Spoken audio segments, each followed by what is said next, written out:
अस्सलाम वालेकुम दोस्तों, मेरा नाम है इजहार खान। आप दे रहे हैं यूट्यूब। तो आज मैं आपके लिए वीडियो लेकर हूँ आर एसी में बहुत ही अहम है, इंतहाई अहम है। इसमें ये वीडियो जो आम यूज़र के लिए, घरेलू सार्फिन के लिए है। मैकेनिक लोग इसको स्किप कर सकते हैं और नए लोग जो इसको लाजमी देखें। ये बहुत सारी चीज़ें छोटी छोटी होती हैं जो आगे जाके कूलिंग पे इफेक्ट डालती हैं। और आपने अक्सर कहा तो देखा होगा कि फ्रिज जो जब ज़्यादा लोड होता है या गर्मियाँ ज़्यादा आती है, पीक पे मौसम आता है, तो उस वक्त जाके काम करना कम कर देती है। तो उसकी बेसिक वजूहत मैं आप इस वीडियो में आपके साथ शेयर करूँगा।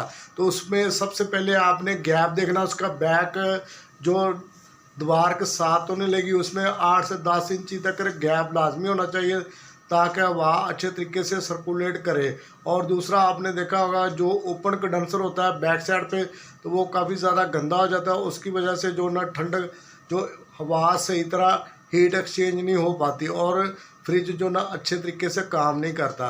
तो उसको आप किसी भी ब्रश के साथ, पेंट वाले के साथ, जूते वाले के साथ, किसी भी कपड़े के साथ इसको अच्छे तरीके से साफ़ कर देंगे। उससे ये होगा कि कूलिंग पे काफ़ी ज़्यादा फ़र्क पड़ जाएगा और गैस जल्द ठंडी होनी शुरू हो जाएगी और बिजली भी आपकी सेव होगी और कूलिंग भी जल्दी शुरू हो जाएगी। एक छोटी सी ये ट्रिक है, समझ ले, एक हदायत है, इस पर अमल लाजमी करें और हवादार जगह पे फ्रिज को रखें ताकि चारों तरफ से हवा उसके अच्छे तरीके से सर्कुलेट हो सके और उसकी कैपेसिटी में जो ना इम्प्रूव हो जाएगी। इसी तरह नेक्स्ट वीडियो में भी आपको इसके ट्रिक बताएंगे कि कौन कौन सी आम तौर पर यूज़ करके आप बिजली बचा सकते हैं और कूलिंग भी बेहतर कर सकते हैं। तो उम्मीद करते हैं दोस्तों ये वीडियो आपको पसंद आएगी। पसंद आए तो लाइक ज़रूर करें। हमारे चैनल को अगर आपने अभी तक सब्सक्राइब नहीं किया तो सब्सक्राइब भी ज़रूर कर लें। तो चलते हैं दोस्तों वीडियो की तरफ। तो दोस्तों आप देख सकते हैं ये जाली कितनी ज़्यादा गंदी है, इसमें डस्ट है, जाले लगे हुए हैं। तो यो हवा को क्रॉस सही तरीके से नहीं होने देते और एक डस्ट की तह बन जाती है।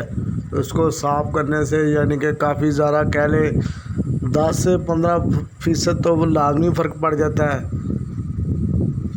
और अगर हवा अच्छे तरीके से क्रॉस होगी और कूलिंग भी बेहतर होगी, बिजली की भी सेविंग होगी और कूलिंग का टाइम पीरियड भी जल्दी बढ़ जाएगा।